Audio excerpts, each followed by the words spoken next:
130 pounds and 15 ounces, 10 century clubs, and more big bass on the way. That and more on this episode of the Inside Bassmaster Podcast. I'm your host, as usual, Ronnie Moore, my guy. As always, Kyle Jessie joining me. And Kyle, we just wrapped up two Elite Series events. We're almost a quarter of the way through the season. Basically, 2 out of 9 are in the books. And boy, were those two some of the best events we could possibly have weight-wise. Toledo Bend broke 100. We got to talk about that. And we knew Lake Fork was going to break 100. We talked about it. Could this threaten the all-time record? And when we got to Friday, we got to Saturday, it became more of a reality that it could. And at some point on Sunday, we were saying, Trey McKinney, Tyler Rivette, they are within one bite of breaking the all-time record, which is very, very cool to experience. Pretty amazing. I mean, when you go to Louisiana and Texas, the time of the years that those, the two events were scheduled, that, the potential for massive weights and big bass are, exponentially higher than a lot of other places you could go this time of year. And we obviously needed some things to go right, some good weather. The fish transition doing certain things, and it seemed like, from what I could tell, at least, seemed like it happened full fledged for both tournaments, honestly, but especially Fork. You saw at the end of the Toledo Bend tournament, some of the guys were saying the fish were moving shallow, pushing shallow, thinking about spawning, and then by the time we get to Fork, with a lot of warm weather in between the two events, there was plenty of fish to be caught on bed, plenty of fish to be caught offshore, and plenty of fish to be caught in between. So when you get to a place like Lake Fork that has the number of big fish that it does, it allows guys to fish their strengths, do what they want, and it was really a sight to see. That's for sure. Yeah, it's so unique how we came out of Toledo Bend with, man, they just aren't shallow. They just aren't shallow. Yeah, some were moving up, but Chris Johnston, who tried it, Jordan Lee, who tried at the end of Toledo, really didn't have any special days because of it. So that was the telltale sign that you cannot win or be successful shallow at Toledo. We knew that through the couple days, but that final day, even as prime conditions, it still was like a week or two away. Yet we go a couple hours north, a couple hundred miles north, and Lake Fork, it was happening. And I learned a little bit more about fisheries because we think, when you think about spawn specifically, like there's preconceived notions, but the first thing we think of is where are you related in the country? Like southern fishery in Florida, Texas, Louisiana. They're the first places that it'll spawn, then the Midwest and the mid-Atlantic, and then up north in the summer, more so summer, early summer. But within that, the dynamic of having a lake beside another lake, you've seen it. I've seen it at Ouachita versus Hamilton. They may be on bed at Hamilton, but not quite at Ouachita. They may be biting a buzzbait at Ouachita, and you think, well, they probably already spawned, but they haven't even bedded yet. Like how those different lakes fare, and they're close by. So one thing that I learned big time, or at least it clicked for me even more, was how deep Toledo Bend is versus how shallow Lake Fork is, and that is probably more of a factor for some of these places. Like they were spawning at Mr. P's place that Zona shoots at, in Arkansas.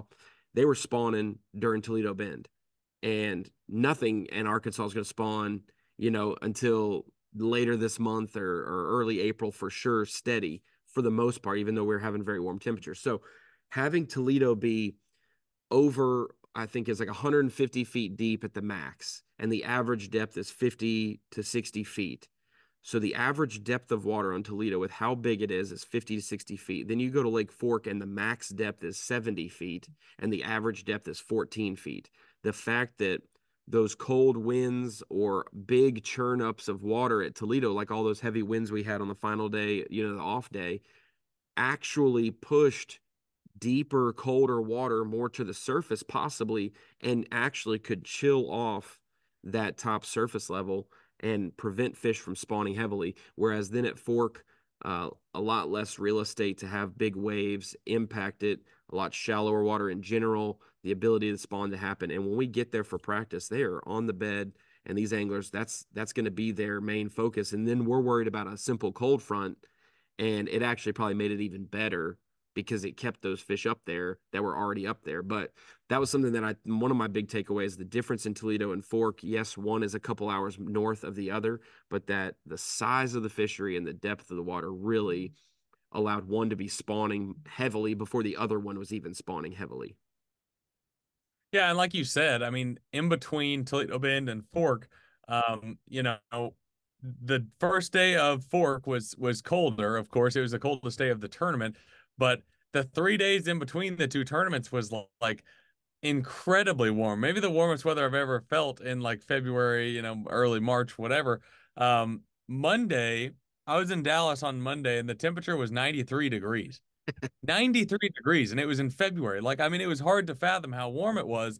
So, I mean, you factor in 3 warm days on top of all the other conditions being right. Like you said, that cold front really didn't even seem to affect them on day one. And, the thing I was looking for more than anything was watching on the water, seeing, the Drew Bentons, the Stetson Blaylocks, the Drew Cooks, all the best sight fishermen. John I didn't Cox. see I would say I didn't see John Oh, Cox, but we I had saw him him on live live. on, yeah, day one. Yeah, right, right.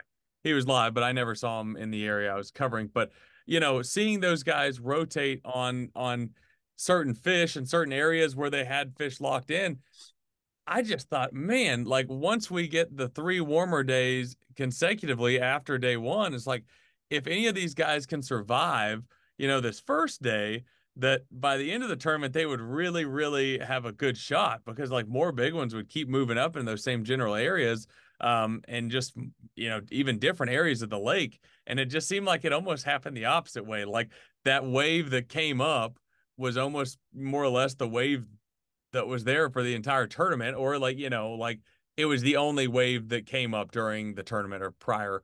And then, as the week progressed, obviously there was a lot more guys catch them on secondary stuff and places that they would be coming to spawn. And even a couple of guys, I think, like Justin Atkins being one of them, thinks some of those fish were spawning, on those flats. You just couldn't necessarily see them. So, a lot going on. That was the one takeaway I had from thinking on the first day to the last day. I was like, if any of these bed fishing guys can hold on, by the time Saturday and Sunday roll around with the super warm weather, like we might see some like mega bags of Yeah. guys catching those females pulling up. But it seemed like that kind of went away. Not that it even went away. It was just not like there was another wave that came, on top of the first one. So that was an interesting dynamic. But nonetheless, they obviously blasted them. So who cares how they caught them? Yeah. Your first phrase in that, would we see more mega bags? Yes, we would see more mega bags in just different ways. And to see, Right. the adjustments. So, not to bury the lead, I don't think we gave Kyoya as much love in the Toledo podcast. I think we moved on to like different concepts and then jumped into Fork. So sorry about that, Kyoya. If you're an avid viewer of the Inside Bassmaster podcast, I'm not sure you are, but if you are, I don't want to undersell the lead. Congrats on your win at Toledo. If we didn't mention that to more of a greater extent, pretty dominating deal. He made a key adjustment on the final day of that tournament. It's one of those things. He had the pattern dialed in and the region, but then pressure on day three got to the area. He had to leave and survive, and then the final day starts there, catches one or two later, and then moves. And when he alters his game plan that final day, that's where we saw another gear. He dropped the clutch in a different area, and it was the sealing deal for his Toledo win. I felt the same way watching Stetson Blaylock this week. He didn't win the event. I also felt the same way watching Trey McKinney. He did win the event, but these anglers started off with a day one game plan and they wrote it as far as they could. Some guys it lasted day one, some lasted day one, day two, some lasted 3 days and they had to adjust. But Stetson's huge day on day one was bookended by a 9 pounder. I think he had 37 pounds. He had a 9 pounder, and it was right in the same region that Drew Benton was sight fishing. He asked Stetson about that fish, and he said he didn't see the male with it, which means somebody came through, caught the male. Maybe it was a 4 pound male. They catch a 4 pounder, keep going, and the female pulls up and it's a 9. You automatically assume when you see a 4 pounder on bed that it's the female, but that's probably a male at fork. And so you have a 4 pounder, you catch it, you keep going, and Stetson rolls in and there's a 9 there and he catches it, and then Drew, they have that interaction. So Stetson's huge day was sight fishing and a little bit of bladed jig stuff on day one. And then day two was just a tough day. 19 pounds and change. Who would have thought that's a tough day? But He then had to adjust, had another giant day, 35 plus pounds on day three. And even on day four, he had to readjust again. So there was quite a few adjustments. It wasn't just sit down in the same spot and catch them all week. We saw Trey McKinney use a jerk bait the first 2 days of this tournament, 2.5 days heavily, had to alter game plan on Saturday some, and then Sunday it was basically a totally different, ball game with multiple baits in play. But there were some key adjustments based on where the fish populations were and where they were moving. And we can get into that more. But yeah, you can't just drop in and win the tournament on one spot at Fork. There were some adjustments this week for the first week of March. Two things I wanted to add to that. The first thing being, I couldn't help but smile when you were telling the story of Drew Benton pulling into the same general area and asking, because I was in the same cove as all that was happening. And we're sitting in the middle, staying off the bank, obviously knowing what they're doing. And Benton comes in and he like tells us, he's like, you guys are fine right there. And then he says, he looks over at us and he said, he's fishing for the fish I came in here for, is what he said, like word for word. And then of course, like he goes and he catches a couple like right there close, but then Stetson catches the big one. And Stetson continues to tell the story that like he wanted to come to that fish first thing this morning, and so did Drew. Like they both had the same game plan, but there was another angler in there first thing in the morning, and I guarantee you what you suggested is what happened, because we also were in that creek or pocket the same, the first morning, the first day of the first morning. So it was Jason Christie was in the far back and he caught like two or three off beds. It was so low light. There's really no telling if he could actually see him or not. But like, he had a Knew they were marked, there. found Yeah. whatever. And he was able to catch a handful back there and had a great start to his day one. And then like you said, I think that big one wasn't even back there when he was there, because you could tell after he caught a few, like he like stayed for a minute and then and hightailed it out. And then later in the day is when that ended up happening. And I don't say that to like if you hear that story, you're like, oh, Jason Christie missed it. Like that fish probably wasn't even there, like to start with, like that morning. But he went And you there gotta first. yeah, you gotta know day one of an elite event where they're on bed, you go in there with a goal and catch your fish and then leave. If you meander around and take your time, every bedfish that you may have seen has somebody either stopping on it first or stopping on it second. And if you don't get out of there and do that, you feel like you're losing fish that you at least know are there. And so, yeah, if he was more patient, took his time, maybe he sees that fish, goes to the second pass, but he had a game plan. And at that point in the day, was running it to a T. So, yeah. And the more that I've thought about it is like, at the time I didn't even think anything of it, but I guarantee you it's exactly what Stetson and Drew were thinking, though. I bet Jason probably knew that that fish was around, like he'd seen it up there on a bed or like, swimming around those beds, um, with the intentions of catching it, because he looked a long time and like I don't think the fish was there at all. Because like I said, he caught what was there. He caught several first thing. So it was just interesting, like being on the water to get to see all that transpire. Like we could have easily have just been covering Stetson and then went and saw that and like had no idea. But it was just funny how the creek that we started in, or pocket rather, was the same one that Stetson and Drew Benton were both wanting to go to start with. So yeah, it was just funny hearing Stetson talk about it to me. Like, yeah, I wanted to come here first thing this morning, and I was like, in my mind, I was like, I know who was in here first thing this morning, and you're lucky he didn't catch that big one, because if he saw it, I bet he'd have caught it for sure. But yeah, I mean, to your credit, on day three, after day three weigh in, Stetson was so mad at himself. Like he was happy to have caught him as good as he did, but he was so angry. Like I got to talk to him and he's like, I want to be happy, but I'm so mad because like if I would have just caught like 25 pounds the second day, or like, which that sounds so goofy to say, like it's not a big deal, like 25 pounds, like, but like, he could have easily caught 25 to 28 and then had a chance to blow the thing out, like blow it out. Um, so he was really upset with himself, but obviously, like you said, the fact that he was able to adjust and fish new water and do new things each and every day makes his performance super, super impressive. Yeah, that was one of the quotes of the final day was he catches a 610, I think, on a jerk bait and was like, I am so mad at them right now because he was just getting fired up. But yeah, that's the deal. If he has another 6 pounds, he doesn't win the tournament. But going into the final day, if he has 37, 25, and 35, he's going to be sitting there and saying, I don't need 40 pounds to win. Like it's Sure. everyone's swinging for him. Everyone's going for big weight. At Fork, you have the opportunity to catch 50 pounds possibly or something.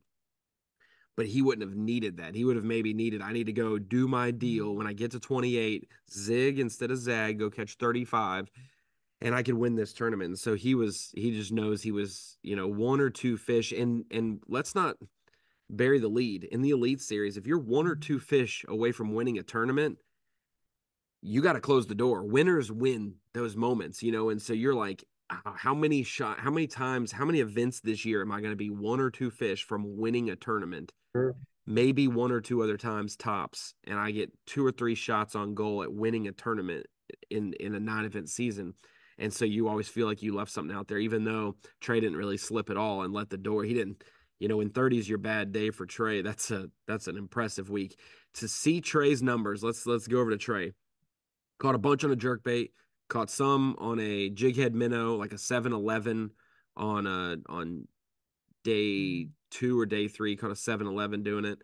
Um, and then he transitioned, caught a 6-11 on a jig on the final morning, and then used that Ocho for some different fish. Nico rigged very lightly, so it could still work as a wacky rig up shallow. But we started to see Trey transition from those outermost points, open bays, deeper water, sitting over 40, fishing, the top 15 feet of the water column.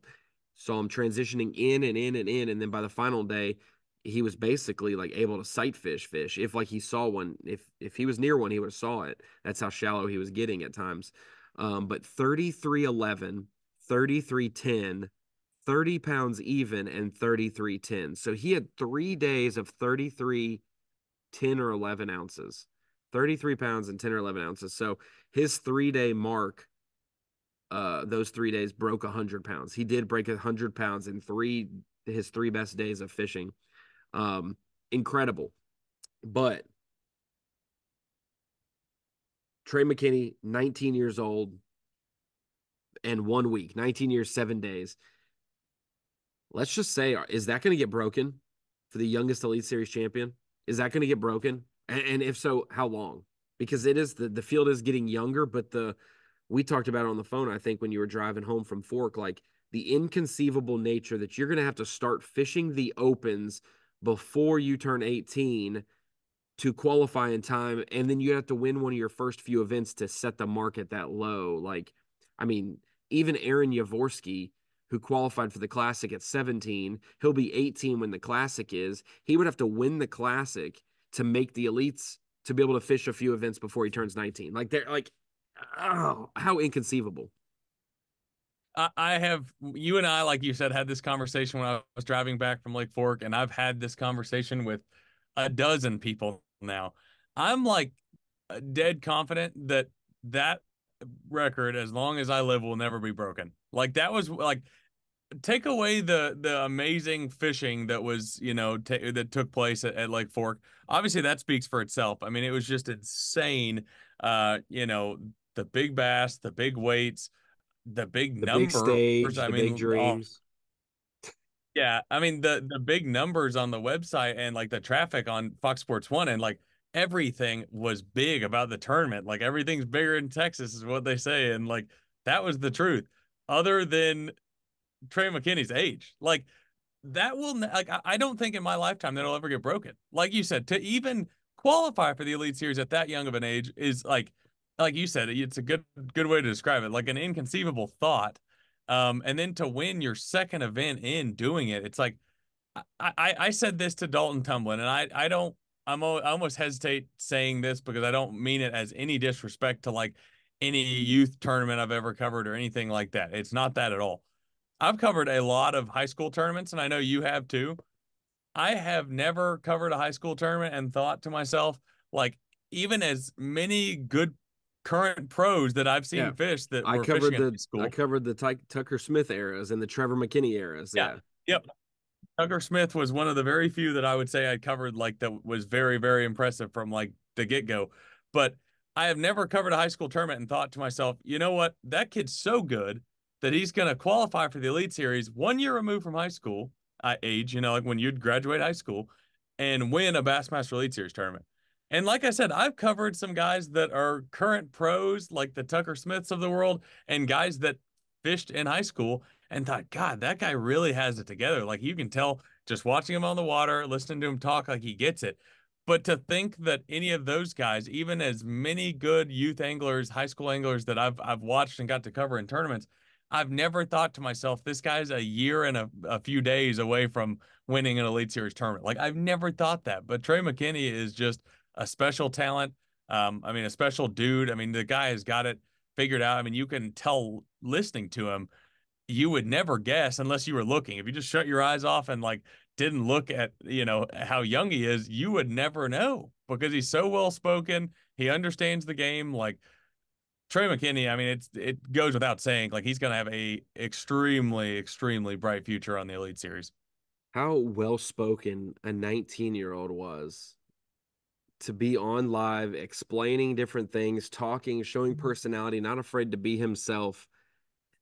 That people would be a shell of themselves, but he was the leader of the event. It was like the only way you knew he was nervous was for him to say, "Hey guys, I'm actually kind of nervous this morning. Like I got some Yeah, nerves," because you couldn't tell it any other way. And sure. he wasn't, the safety wasn't off. He was jacking air, setting the hook and missing things. Like he wasn't any of that. Like he was still dialed in. So what a win for him. He really lived, and he said this in other interviews. He really lived in one portion of the lake. Like he lived in that southwest corner of or southeast corner of Fork, and he didn't really have many people around him. I think, I love Bernie, but Bernie was like, "You beat me to the fish tray" in his Facebook post, and I'm like,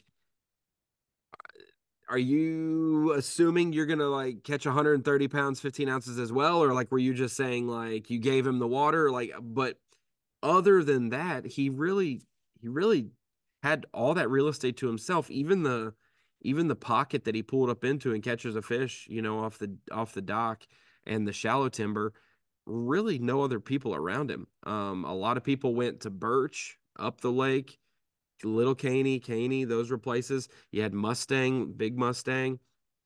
A lot of those areas had occupied anglers, but that southeast corner really didn't have many people.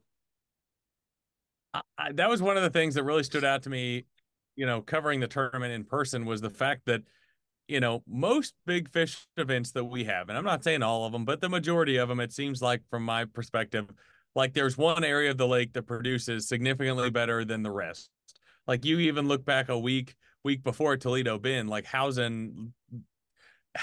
no pun intended, like majority of the top 10 by the end of the tournament. So like all the guys that were blasting them, for the most part, were all fishing in the same creek. And I say creek, it's a massive area, but like, one general area of the lake. Toledo Bend was far, far different in the fact that you could look on the map, like on the map that we have, and guys in the top 10 or 20 at any given time were spread all across the lake. Like there were certain creek arms that, you'd have a couple of guys that were in the top 10 at any given time. But the majority of the time, like anglers were spread out, across the entire lake and they were all catching them. Like it wasn't like a matter of like, oh man, if I missed the deal this week because I didn't go to X Creek. Like you could pretty much do, to an extent, you could catch 25-pound bags based on looking at the bass track map about every square inch of the lake, it looked like, which is, and it's not a huge lake, obviously, but like that just speaks volumes to how good of a fishery it is because it's not just centralized in one specific area of the lake. I mean, there was guys that caught them, like I said, looking at the map, like pretty much everywhere. So it really, really was an impressive thing that, I'm sure you guys got to see on live as well. But even like on Saturday and later in the day on Friday, looking at the entire field, it was spread out. It's not like guys were fishing on top of each other a lot, which is unusual for a lake that's the size of Lake Fork. When you go a week before at Toledo Bend, which is the size of Rhode Island, and we had like a handful of guys fishing within sight of each other. So it's kind of different in that regard for sure. So give me, before we jump into the Century Club talk, give me your anglers from the water that you covered and what you saw that was a different perspective? I could tell based on which camera boats. Like as soon as I saw like a photo in the gallery and then I see on live somebody in the background, I now know who Kyle's been covering because I think I gave you some love on live with Justin Atkins. I Yeah. saw the boat that you were in and I was like, I'm pretty sure that's him in the background. And so I know Justin, he caught 2 8s on day 3 and he caught a 9 on day 3 or day 4 his birthday. And so who else did you cover, and what did you learn just from witnessing them fishing? Man, I covered a handful of people. So day one, like I said, started with Christy, ended up covering Benton there for a while, Blaylock for the majority of the day. Day two, I'm having a hard time remembering who I covered, but day three obviously was Justin Atkins, then moved on and covered some other guys in that area, Logan Parks being one of them. And then final day started with Justin and let's see, who did I cover on day two? I'm trying to sit here Didn't and you look. cover Um, Stetson and then you covered like West Logan maybe? Or was West in the same yeah, area as so they were Christie? fishing in the same. Yeah, Yeah. you're correct. Correct. So I covered Stetson 3 out of the 4 days. Day one, day two, and day four. And then obviously Justin Atkins day three and day four. And then like you said, West Logan was fishing in the same area. Jason Christie, Drew Benton, Drew Cook, a lot of those same guys were in the area. But the one takeaway I would say, and I've already mentioned this obviously to some degree, but um, it was just surprising that day one, my perspective covering the tournament, again, I'm kind of repeating myself, was that like sight fishing was going to be a thing with the warmer weather coming that was only going to get better. And it appeared to be, it's not that, some guys didn't catch them doing that later in the tournament. I'm sure they did, but it seemed like that kind of went away. And one of the things has to be just the pressure because I think there were certain areas of the lake where fish were on beds more heavily than others. Um, you know, very typical Which places would have been what to you? like northernmost creeks. I mean, like if you looked at the northwest corner of the lake, like where it forks, the northwest corner, and then like a lot of those pockets on the northern end of the lake from there. I don't know the Because name of some of them, but Well, and go because ahead. I talked to Livesey during practice, and he had talked about how many were up in the southern banks, and so I was like, well, and those are the banks that were going to get pounded with wind on the final practice day, and so I was like, if anybody has easily found southern bankfish on bed, they're gonna day one maybe a wash for them, but if they are Sure. spawning on the south side, they've got to be spawning on the north side, and so it was interesting observations from there. So that's why I asked regions for you because that wind on the final practice day and that cold front and the directions, it seemed like it maybe took some of those main lake spawners out of play, and it was a lot of creek fish on the first 2 days of the tournament, and then we started to see maybe some you getting to a shorter pocket closer to the main lake, on some of these other ones. Yeah, absolutely. And I think that the kind of the point I was getting to, it almost seemed like some of those areas were getting pressured enough, by other anglers to where, barring a massive, another massive wave of fish coming in, I think those fish were just getting harder to catch and becoming less of them. There just weren't as many active fish up there to catch. So especially when you're, pulling 9 pounders off the bed and stuff, and that one, mark that one off the list. She's gone. But yeah, Maybe no, if if it was an over for some of these if it, seven. Yeah. that's what I was referring to. It was over.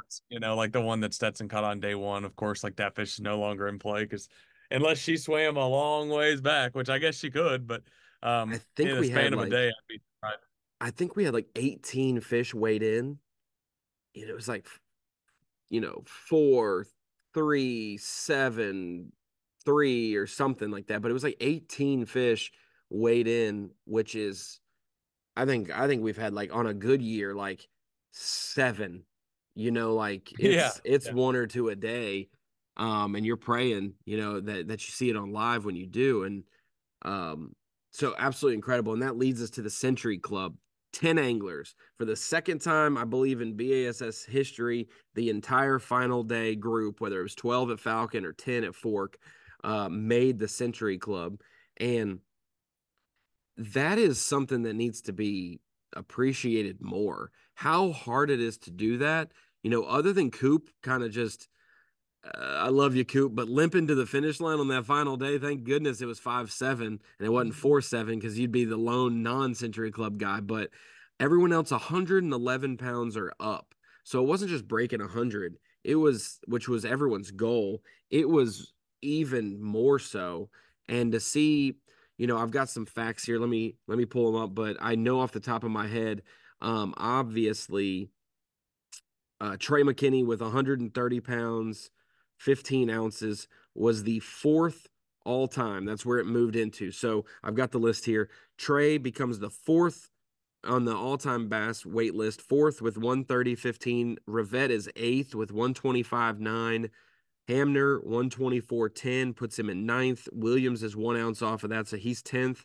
You had Atkins and Blaylock 14 and 15, 1 ounce apart.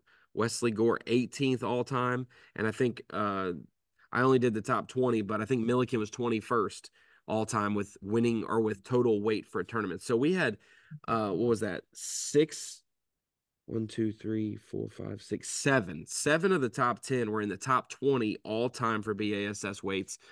Absolutely mind blowing. And then we get to see two 10-pounders on day one with Taku and Wesley Gore. Then you have no 10-pounders the rest of the week. And then you see a 10-12 and an 11-7 on the final day. We get to see those on Bass Live. It was the second biggest bass of all time on Bass Live for Rivette at that point. And then 30 minutes later, it becomes the third biggest because Hamner catches the biggest all time at 11-7. So very crazy. Just, I mean, giant bass. And to catch them on techniques where you lose a lot of fish. You lose a lot of fish on a jerkbait. And they both landed a 10 plus pounder, 11 pounder basically on a jerkbait. Absolutely crazy to watch. Two things I want to add. One, this is more on the lighter side of things. I said this morning in a meeting, it took until the final day of Lake Fork for somebody to finally catch a bass bigger than what was caught at Lake Washita. So I just want to make a mention of that. That Lake Washita is basically equal to Fork. Not even remotely. But second thing, to your credit, they're talking about losing fish and the possibility of losing them, especially throwing certain baits that, like jerk baits, treble hook baits, things like that. It was crazy how many guys I talked to and saw in person. So like that's what kind of, you know, I don't know, solidified it for me is I got to see it live from several different guys. How many big fish were lost? And big fish don't get big for no reason. Like they're smart, they're hard to catch. That hence the reason catching a big one is so, Bone in their rewarding. jaw and everything. Yeah, it's hard. Just like it was really crazy how many guys lost fish that like could have won him the tournament. Like on day two of the tournament, Tyler Yvette was another one I covered early on in the tournament. On day two, um, and maybe it was day three, he lost like a 10-pounder that morning. A straight up 10-pounder, which like obviously knows enough how to judge him that like even if it was a 9, that's a massive jump from what he was to where like, and then he lost like I think a I think 6 or 7 I think earlier in he that said same he day. could have had a 40-pound bag day too, I think he said. Yeah. Yeah. That was the day that he lost those two, like first thing. Like, think about how much that would have changed the perspective of the tournament. I mean, every guy I talked to though seemed to have lost some big ones.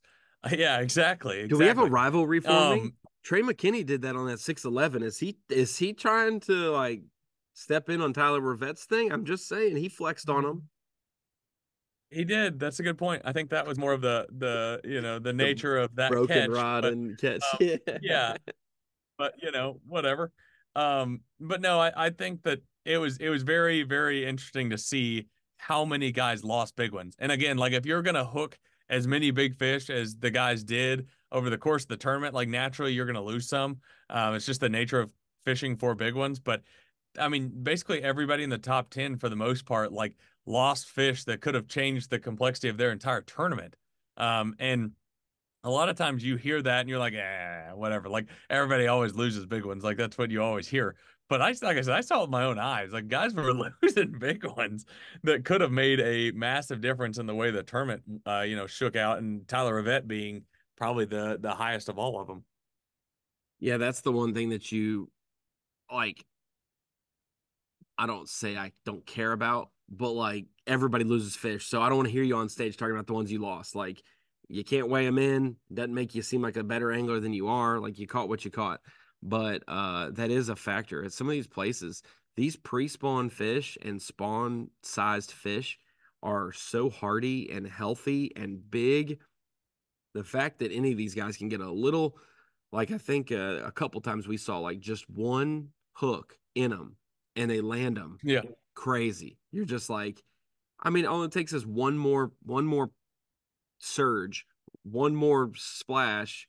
You grab them. You know how many times I've grabbed a fish and go to bring it in and like bump it on the boat and like drop it back in the water and pick it back up. And I'm like, Yeah. thank goodness, it didn't come off. And like these guys had all kinds of things going on. Trey McKinney, he caught 130 pounds. He wins the tournament. He does great on camera. We had a moment. He got one stuck in his hand, and we like it happened, and then we forget about it. But he grabbed on a fish and the jerk bait got stuck in his hand and he's hooked to the fish. He gets it somewhat unhooked and he's holding the fish and he tells his judge, he's like, "What do you need me to do?" He's like, "Just grab the pliers and pull it out." And he's like, "What?" And he like grabs it and he's like, "Ready? Okay, you got it. Now just pull that way. Ready? 1, 2, 3." And they pull and he just boom, he pops his stomach. He's like, "Woo," and gets all fired up. And then like, I said, you better bleed that thing. You better squeeze that thing. It's gonna be sore. And so some of these guys had to deal with a lot trying to land these 6, 7, 8, 9, 10, 11 pounders.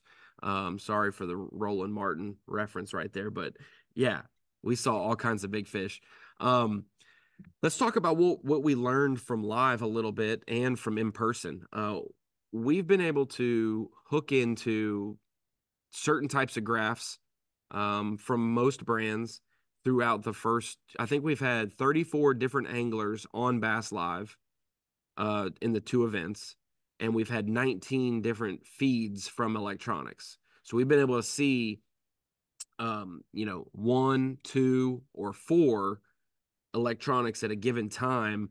And I've been trying to do it at the Screen of Knowledge a little bit and teach what is happening, what these anglers are seeing, and to see the way Justin Hamner put on a clinic with fish behavior. I remember the example I posted on Instagram. It was on Bass Live as well.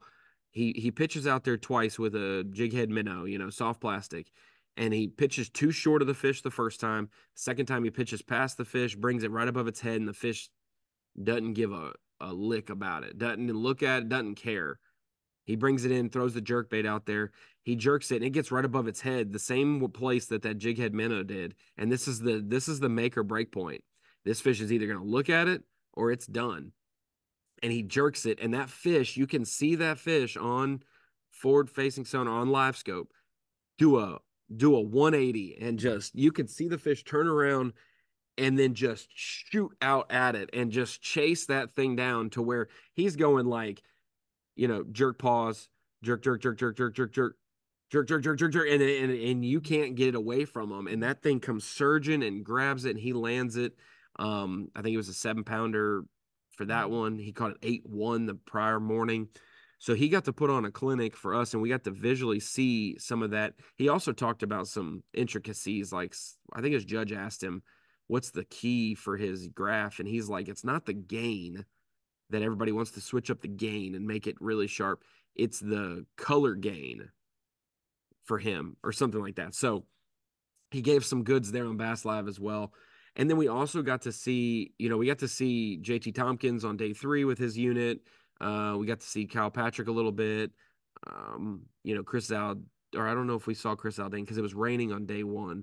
And we didn't want to, I don't want to do anything that impedes an angler's, day with the graphs, electronics, stuff like that in the rain.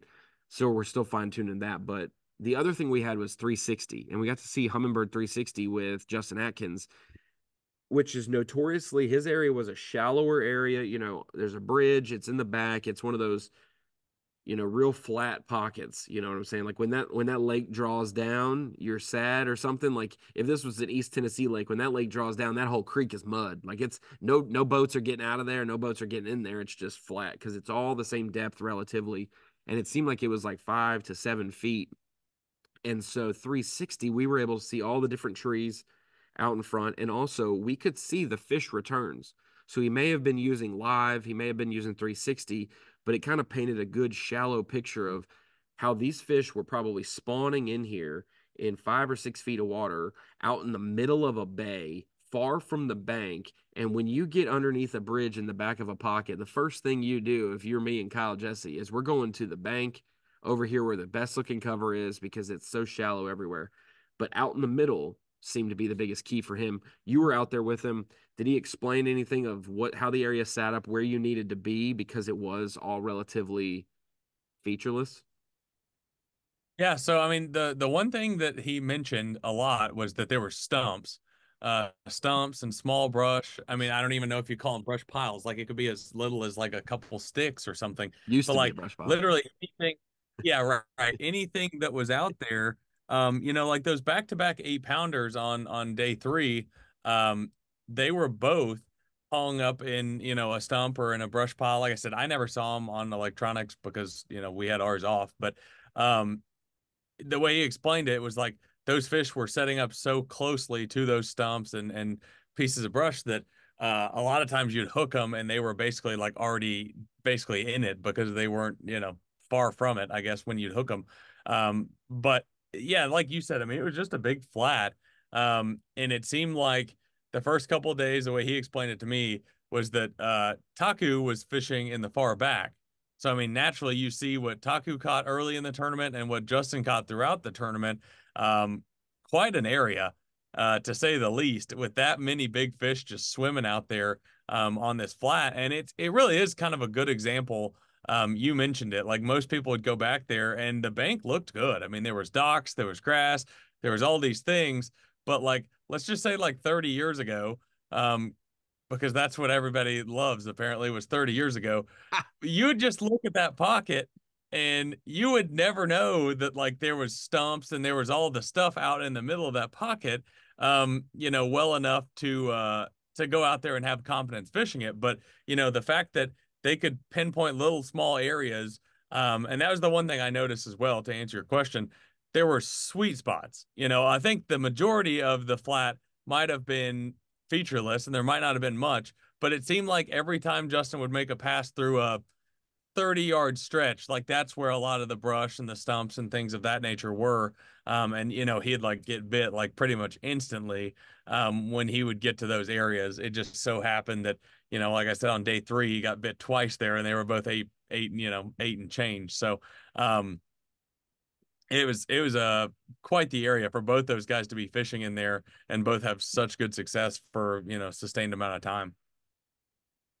It was very interesting, and it kind of, I guess it's the time in the podcast, Kyle, where we talk about forward facing sonar. It's every single set. I got it chaptered out. If you're watching this on YouTube, there's a time where here's the discourse about forward facing sonar. But we did see, more We young gotta turn anglers. we gotta turn this podcast into a forum for people to argue about it because that's apparently all that our podcast on YouTube is for, is for people just to get on there and just go back and forth, even though that's not what we're trying to do, folks. No, and I think that when you know, I had an angler call me this morning when we were recording this podcast, or before we recorded this podcast, and saying like, I know you're for it, and I was like, whoa, whoa, whoa. Just because I'm not against it doesn't mean I'm for it. There's not you're not co-signed one way or another. Like just because I love Kyle doesn't mean I support Kyle's bad decisions. Like I can love Kyle and not, I can love watching forward-facing sonar tournaments because they're catching giants and they're doing it in different ways than we've seen in the past, and it's bigger weights, whatever. Like that's the goal of fishing, has always been to catch more and bigger fish, and we've always learned to do that. Now we've got something that helps us learn even faster. But so just to stake our claim, I'm not necessarily, I don't want to speak for you, Kyle, I'm not necessarily like unashamedly for it. I'm just not against the wave of it as other people are. And so that's how I determine this when something's thrown up there as a do we ban this or what are we going to do with this type of technology? My perspective is let's do as much as we can about it before we ban it. We've talked about this. People have their ears closed when they're listening to this, though. The Alabama rig was a different situation than what we are in 2024. In 2013, it was an elite angler rules committee. There was a committee for everything back in the day, and that is why there was so much disdain and hatred, and a split eventually happened is because somebody, Kyle, reported to me, and I was his advisor for the rules committee, and I went to the board, and the 6 dudes were responsible for 4 dudes' opinions, and here we go.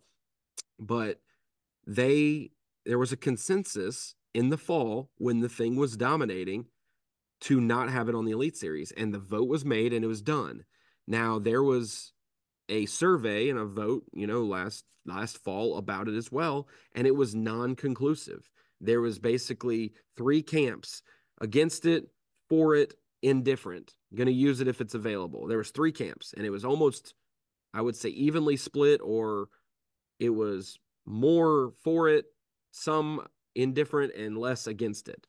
Obviously, now we've had 2 elite events. Some of those votes may sway. The ballot box, when you're at the polls, you may feel really confident in November about this, but then in April, you're like, ooh, it's a little more close now. So I get that, but it was a different deal in 2024.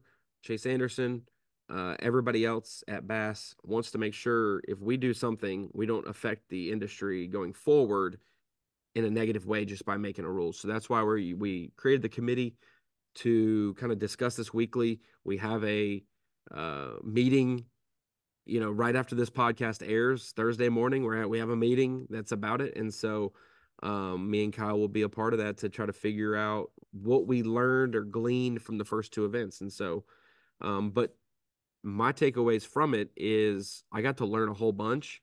Young anglers are dominating with it. And I was also impressed to see some guys alternate with it, without it. Stetson Blaylock, half of his weight was without it, half of it was with it. And he's what we would consider one of the, you know, I guess, seasoned anglers, older anglers, veteran anglers.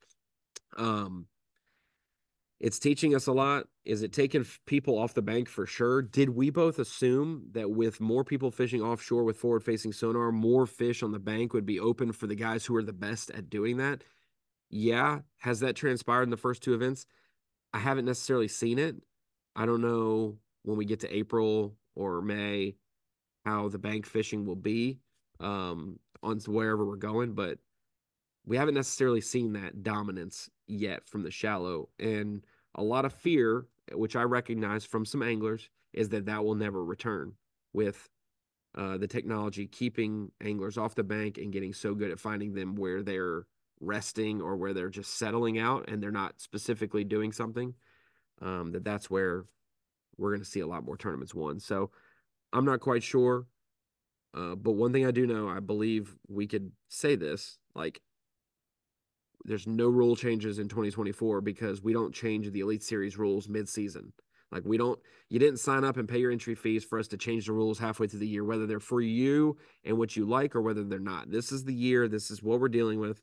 And then in the future, after the season's done, that's where things can change, in my opinion. I don't know. Maybe we can make a Sure. hostile takeover. They're going to storm, the headquarters in Birmingham and before the Classic, and the rules get changed. I don't think so, but No, that seems to be a pretty standard, and I've heard that out of the mouths of people that would make those decisions. Like, we're not like we've never like made rules changes like that in the middle of the season, and that's not something that is really that appealing.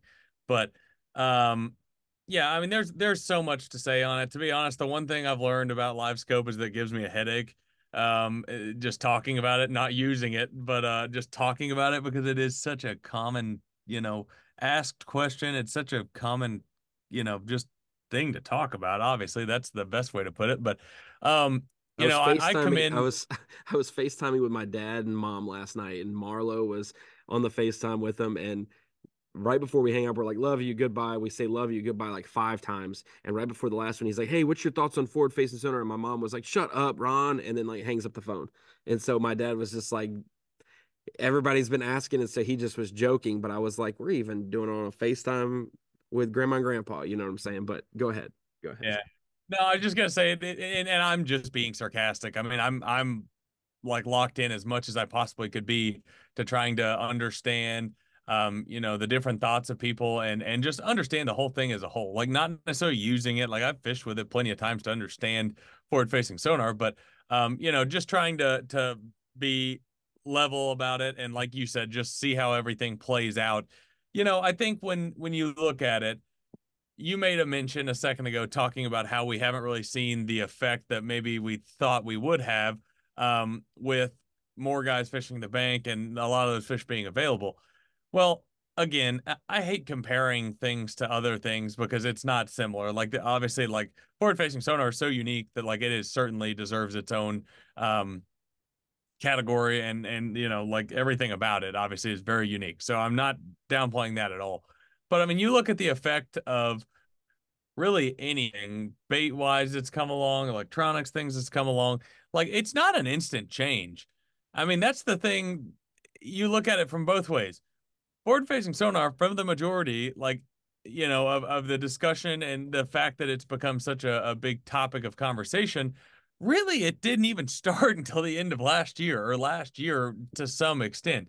I'm not saying that there weren't people lobbying against it, things of that nature, but like it seemed like the biggest influx of commentary towards it was, middle to end of last year. Well, it's been around for far longer than that. So I mean, like, you know, it's a process, I guess is what I'm trying to say. It's hard to like put into words, but like your sample size is relatively small on the front end because it's not like it was as big of a factor for a long period of time. And then now, like guys are getting so good with it, like that sample size is still pretty small. Like we don't really know because it's again on both sides. When it first came out, there was a lot of guys that just weren't using it, and we didn't really know. And now there's a lot of guys that are using it and getting really good with it. So like the sample size on both sides is so small that It's again, I just Dogecoin. come in It's Dogecoin. right. Is it a I just trend? come How in long is it going to be a thing, or is it actually like a staple that's going to be a norm going forward? Because that dies, like Bitcoin rises, Bitcoin falls, like the stock market. So we see that with fishing is things dominate during a season or an era, and then it's like it'll change again. And so that's why I think that it'll yeah, be people have interesting.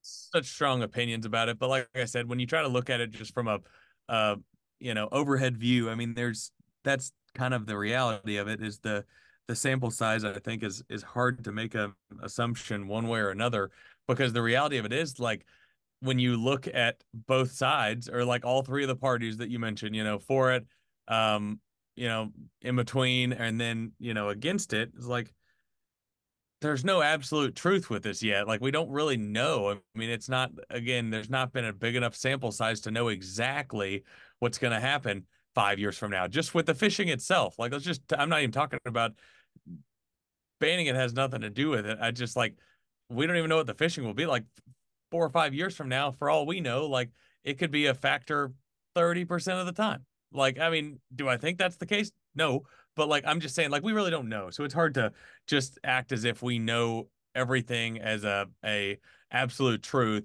And again, like I was gonna say a second ago, like I just commend Chase Anderson and all the people involved that are on the committee and all the people that are helping, even the anglers are like, giving their opinions and feedback and things of that nature. I think that's the best way you can go about it. And again, I just commend, the upper management for going about it the way they have, because making a knee jerk reaction to something, as I've heard Chris Bowes and others talk about, is just not really like, that's just not a smart move. So Because if yeah, we I don't do really this, have, I've that's what been I told talking the for a while, anglers. but I really don't have much to add. Well, and that's what I told the angler on the phone this morning was that if 50% of the Elite Series pros are indeed against it and we banned it, the 50% for it would now be outraged. So we have to come to, if we just do it in a knee jerk way or we just do it to appease a group, we're going to not take care of the other group, which also pays the same amount as the ones griping about it over here. So if you have 50 griping, 50 griping, or 50 griping, 50 not, they both have equal votes. I don't care if you've been on the Elite Series 15 years or 6 months. You both have an equal vote. So people saying I have 30 years of fishing knowledge and I can't even do this, it should matter more. This is not a fair society. What this is a competition, and it's never ever been even playing field. The even playing field is a moot thing because we've always had the freedom to have more or less electronics, to have a 200 and a 19-foot boat, or to have a 250 and a 21-foot boat, or to have a aluminum or fiberglass. Like, we've had options that have never made it fair. The only fair playing ground that we've ever had in tournament fishing are the Bassmaster Classics, where people flew, had no idea where they were going. They had to pack a certain amount of rods, certain amount of weight. The weights of the rods and the reels and the baits were the same, and they all landed at a place that they all didn't know about, and they got into a boat that was just brand new to them, and they all had the same boats. That's the only fair thing to it. And so, if that's your, possible angle, is that it's never been fair. It's always been, and if anything, the ones who have been here for 30 years should be well ahead of those younger anglers because you've had it for longer, you've been able to utilize it for longer. You're a professional fisherman. Like, if you're not on the water in between events and you're just resting, you're just hanging out, you're losing, you're getting behind. And so this generation is just, they're going to stay on the water and they're going to learn it and fine tune it and do it. Kyle Welcher said that at the end of 2021. He said, I at least need to have this in my arsenal. He does it, wins AOY, and now seemingly based on social at times is sour about it. Not sour about losing or winning, but just about, he wants to probably just close his eyes and throw a swim jig down the bank, as we all do. But this isn't fun fishing. This is high stakes gambling, professional fishing. Um, we got another big bass tournament this week, Kyle. Santee Cooper for the Bassmaster Opens. Excited to have this one on FS1 on live. We've had Santee before. This is the earliest we've had Santee, the first week of March.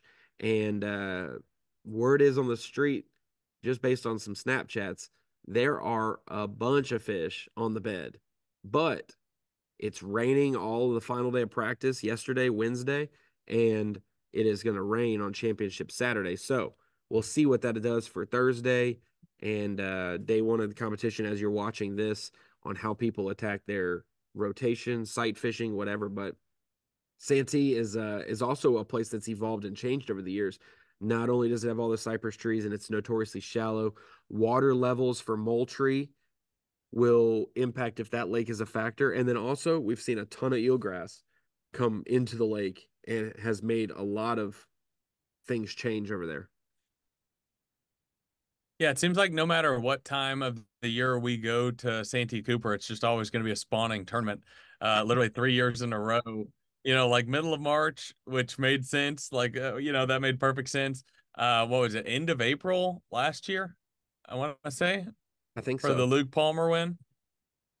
So you thought, well, maybe they'll be mostly post spawn. Still plenty of fish to be caught on beds, ended up being. And then this one, early enough to where you're like, well, maybe they're not made it to the spawn yet. And I've heard a lot of the same thing that you mentioned, that there are certainly fish on beds and there will be a good bit of sight fishing going on. So, yeah, it seems like no matter when we go there, unless it was the fall tournament in 2020, it seems like sight fishing is just going to be a predominant pattern. But it'll be interesting to see though when you get a opens field with that many boats out there, that becomes hard to manage. I mean, obviously, like that many boats and that many guys, finding essentially a lot of the same fish, that makes it difficult. So I predict that will certainly be a big factor, but I'd like to think that, you might have to have something else mixed in, to get some bites to do well because of the fact that, the elites being there the last few years and kind of showing off a lot of the really good spawning areas. You'd have to think some of those places would be hard to catch them, 3 days in a row successfully just sight fishing. And I'm not saying it can't be done. I'm sure some guys will probably do that.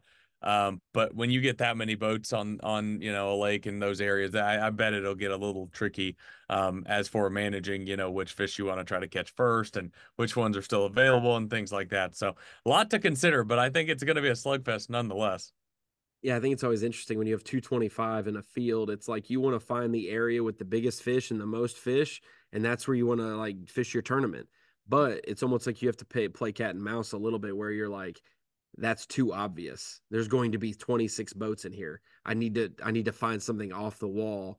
And then you find out no one was in the best area of the lake for the first hour of the day because everyone else had the plan to like zig instead of zag. Like no one, it's like one of those things of like you just need to go where you see a 9 or 10 pounder and a couple other fish and just, as we speak, they're praying for the boat numbers, that they get the right boat number for their day and that they can now manage their game plan they formulated off of that, because that's a huge thing.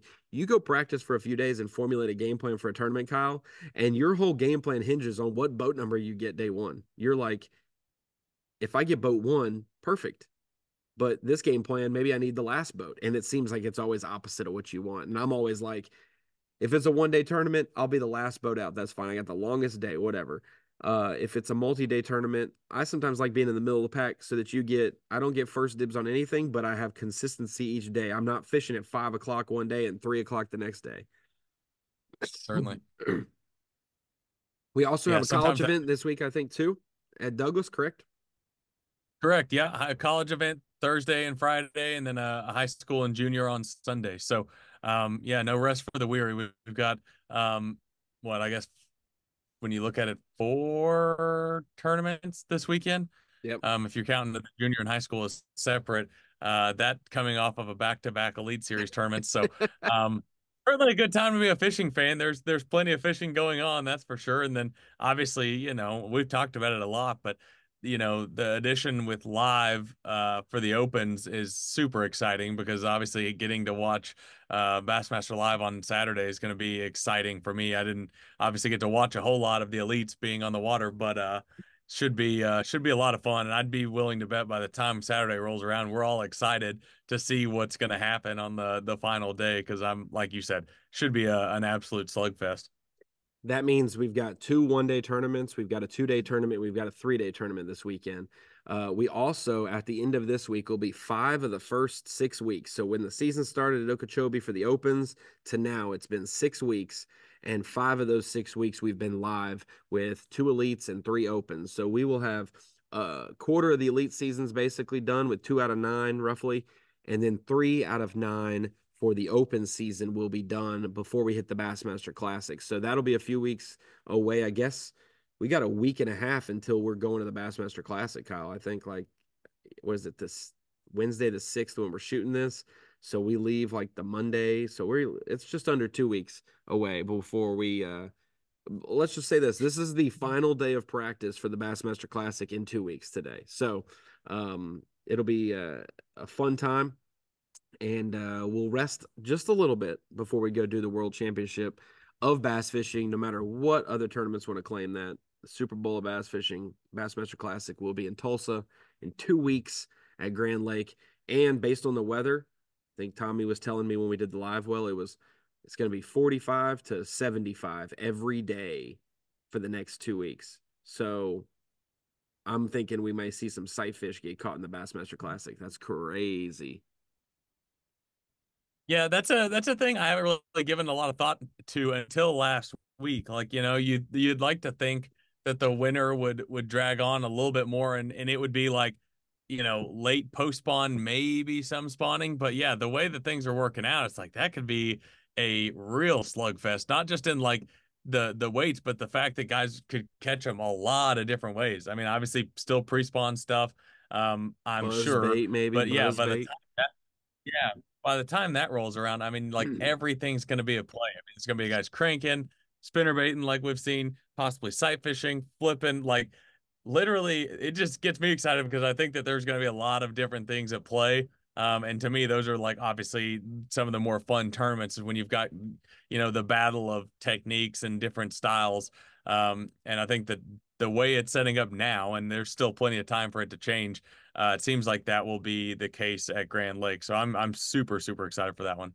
And the big deal with the Classic is it's not 3 days of practice right before you start the tournament. It is Friday, Saturday, Sunday. So they'll start practice basically a week from this Friday. They'll do Friday, Saturday, Sunday. They'll have 2 days off. Then they'll practice again on Wednesday, and then they'll have a day off, and then it's game time. So if you find a sight fish on your first stop of Friday's practice, what do you even take away from that, Kyle? How do you you just start praying like, hey, stay Catch it, there. you Like, catch it, yeah, you you catch catch it it, and and say, just expect it's not going to be there by the tournament. yeah, it's kind of a crazy deal. Normally, when it's winter to pre-spawn, you find a group of fish and they're staying there for the next week. We saw Hartwell when Christie won start to transition out pretty, during the tournament, started to, from where they found him in practice. Even Gussie was saying if that tournament ended on Monday, I'm done. Or if the tournament was a week earlier, I win by 10 pounds. Like it was patterns were dying and happening. So now that it's late March, that's even a quicker turnaround. A fish can now, I'm going to go spawn and in a day be done instead of where in the Midwest, it's like you're up there for 2 or 3 days. So we'll see how it goes. Do you feel, because I looked at the Humminbird Lake Master, charts and did the live well with Tommy right after Lake Fork for the Classic. So we did the live well, a week before it'll probably be seen or something. And things can change. It's not going to be 100% accurate possibly, but looking at the Neosho and the Spring Rivers, and you've got the Elk River, are we going to see more people north of Wolf Creek because it is much flatter? The contours are much farther apart. It's shallower in nature. When we've had the 13 Classic and the 16 Classic, they were late February, early March. They were multiple weeks before this one. So it was cold, snowing, winter. Those really shallow places were kind of eliminated. You had to catch them shallow maybe, but on 45-degree banks or bluff walls, and they were relatively shallow, but they were really close to deep water. Here, with it being warmer, could we see those, you know, really flat areas start to play up lake? I would guess so. It just kind of depends on how far along they are. It's hard to predict. I haven't really read into it, haven't really looked into what the fishing reports and things of that nature are saying in that part of the country right now. But if it's far enough along, my guess would be that the mid-lake areas, let's say they get up and they push into, a lot of the pockets and the main creeks and things of that nature in the main section of the lake. I would think that that'll still be one of the biggest factors, but it'd be crazy not to think that the elk and the Neosho won't play some. I think that you look at some of the guys that have had success up the Neosho that are still fishing this classic. I mean, you'd have to think they're going to get every shot in practice to make it work. And a lot of times that's a big factor. Obviously, with less than 60 anglers on the water, if you can find something that's like a little off the wall kind of to yourself, that could play a big role. And it seems like, again, this just, history of tournaments there and then having fished there in college, like the average 3 to 5 pounder, like the good fish in the lake, which there's a lot of, like guys have always said that about Grand Lake. There's a lot of 3 to 5 pounders. It's not necessarily one of those places like I referenced way earlier in the podcast 3 hours ago, that, one area of the lake houses all the big fish. Like there's 3 to 5 pounders pretty much every area of the lake. So being that it's a little bit warmer this year, and later in the year, I would have to think those areas would play more. But like I said, if it's far enough along, I would think some of the main lake, those pockets, like some of the places we've seen Christie fish in the past, things of those nature or places of that nature, would really, really shine because again, like we've had talked about on the podcast, like mid lakes of a lot of places, especially when the fishing's good, it's just hard to beat. So we'll see how it plays out, but that's an interesting development we'll have to, kind of keep an eye on throughout the tournament. Yeah, and I think that if you have it's like the 2016 Classic to me when Edwin had three different areas that he did. He went down Lake day one, he went up the Neosho day two, and then he went to the Elk River day three, and was able to use three different areas in his local knowledge to be able to adjust each day as the weather changed because it was cold and then got warmer. I feel like Wolf Creek could factor a little bit. How many fish might get released from February through before the Classic, and that is a flatter, shallower creek, and it's a long way before the main channel. So all those docks down the deal, that's normally a place people coming in on the end of the day will fish some docks before they check in. All those fish that maybe get released over tournaments locally there for a while will probably end up spawning in that region and hanging out for a little bit unless they swam straight back to where they came from. But uh, I'm excited for Grand. Yeah, forward faces owner, probably going to play some. You know, it's going to be something to consider every time. It's just like the tournaments we used to take off for, and everybody had a shaky head on the deck because it could be used today. It's something you have rigged up. This is something to consider for every tournament. So um, we will see. But I like the fact that we could get a sunglass tan while we're at Grand Lake because of the weather that looks like it's coming. So we will see. Spring is in the air. Times are changing. Somebody at Santee said, I thought it was raining across the lake, so I got my rain jacket. Oh, it was Jack Dice posted. I thought it was raining across the lake at Santee, so I got my rain jacket out. No, it's a wall of pollen that was coming down. It looked like it was rain because it was just a big change in the sky, and it was all pollen. So spring is in the air. The fish are biting. We've got two elites in the books, two opens in the books. Later this week, we will knock out a third Bassmaster Open en route to who's going to qualify for the Bassmaster Elite Series for 2025. And if we have one, who knows? I don't know. The world might burn down before we do this. So hopefully this podcast gets out safely to the internet before then. But Kyle, we will we will reconvene. I'm glad you got the week off in terms of travel, and we will see each other in about a week and a half at the Bassmaster Classic. Looking forward to it.